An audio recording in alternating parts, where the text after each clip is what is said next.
আমরা সাধারণত খাবারের স্বাদ বাড়াতে এবং গরমের দিনে শরবত তৈরি করতে লেবু ব্যবহার করি, কিন্তু এর উপকারিতা এখানেই শেষ না।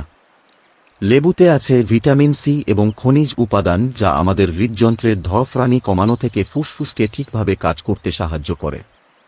আর সকাল সকাল লেবু পানি পান করা আরও ভালো।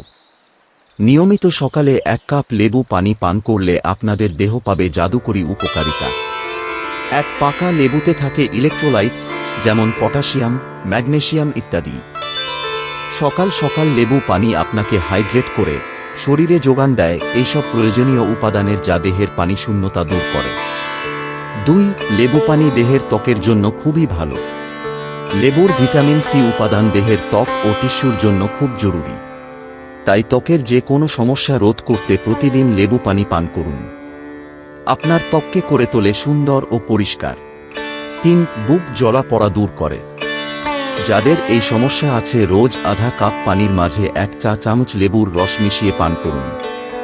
4. অন্য যে কোন খাবারের চেয়ে লেবু পানির ব্যবহারে লিভার অনেক বেশি দেহের জন্য প্রয়োজনীয় এনজাইম তৈরি করতে পারে। 5. আপনার নার্ভাস সিস্টেমে দারুণ কাজ করে। সকাল সকাল লেবুর পটাশিয়াম আপনার বিষণ্ণতা ও উৎকণ্ঠা দূর করতে সহায়ক। 6. উচ্চ রক্তচাপ কমাতে সহায়তা করে। 7. লেবু পানি শরীরের রক্তবাহী ধমনী ও শিরাগুলোকে পরিষ্কার রাখে। 8. হাড় জয়েন্ট ও মাসল পেইন কমায় দ্রুত। 9. সকাল সকাল চা বা কফি পান করে দিন শুরু না করে লেবু পানি পান করে দেখুন। নিজের এনার্জিতে নিজেই বিস্মিত হবেন। আপনার নার্ভাস সিস্টেমে দারুণ কাজ করে। সকাল সকাল লেবুর পটাশিয়াম আপনার বিষণ্ণতা ও উৎকণ্ঠা দূর করতে সহায়ক। 10. গর্ভবতী নারীদের জন্য খুবই ভালো লেবু পানি। এটা শুধু নারীর শরীরই ভালো রাখে না, বরং গর্ভের শিশুর অনেক বেশি উপকার করে। লেবুর ভিটামিন সি ও পটাশিয়াম শিশুর হাড়, মস্তিষ্ক ও দেহের কোষ গঠনে সহায়তা করে।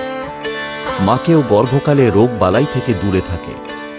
যেভাবে পান করবেন: সামান্য উষ্ণ পানি বা এই গরমের দিনে কক্ষ তাপমাত্রার পানিতেই মিশিয়ে নিন লেবুর রস। লাইম নয়, লেমনের রস। পাকা অর্থাৎ পেকে হলুদ হয়ে যাওয়া লেবুর রস। না হলে খালি পেটে অ্যাসিডিটির সমস্যা হতে পারে। আপনার ওজন যদি 150 পাউন্ডের কম হয় তাহলে অর্ধেক লেবুর রস 1 গ্লাস পানিতে মেশাবেন। আর যদি 150 পাউন্ডের বেশি হয় তাহলে মেশাবেন পুরো একটা লেবুর রস।